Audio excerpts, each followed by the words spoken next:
Donald Trump vient de mettre la main sur la plus grosse station d'essence du monde. Il faut d'abord et avant tout dire à quel point personne ne regrettera Nicolás Maduro. Vous ne le regretterez pas? Certainement pas. Nicolás Maduro est à la tête d'un régime qu'il a mis en faillite. Un pays richissime, un pays pétrolier, un pays qu'il a mis en ruine, un pays qui connaît depuis des années une catastrophe humanitaire absolument sans précédent pour cette région. Donc vous saluez son départ ou vous condamnez cette opération? Laissez-moi terminer. Avec 8 millions d'exilés qui sont en Amérique latine et en Europe et aux États-Unis. Et bien sûr, une complicité avec un certain nombre de trafics et donc complicité mafieuse. Est-ce que cela justifie une opération comme celle-ci? Clairement, non.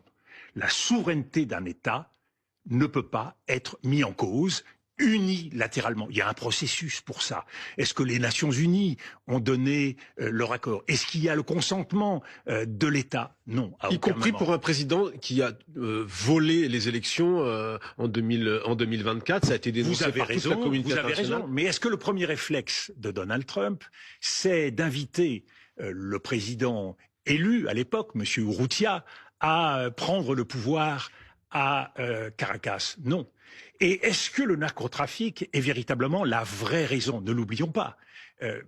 Donald Trump a pris une mesure très importante il y a quelques jours. Il a gracié l'ancien président du Honduras, accusé pour plusieurs dizaines d'années de prison de narcotrafic, le président Hernandez. Donc, manifestement, il y a d'autres arguments. Alors justement, là où il faut prendre la mesure de ce qui se passe, mépris du droit international, atteinte à la souveraineté du Venezuela, convoitise, je parlais d'illimitisme, bien sûr.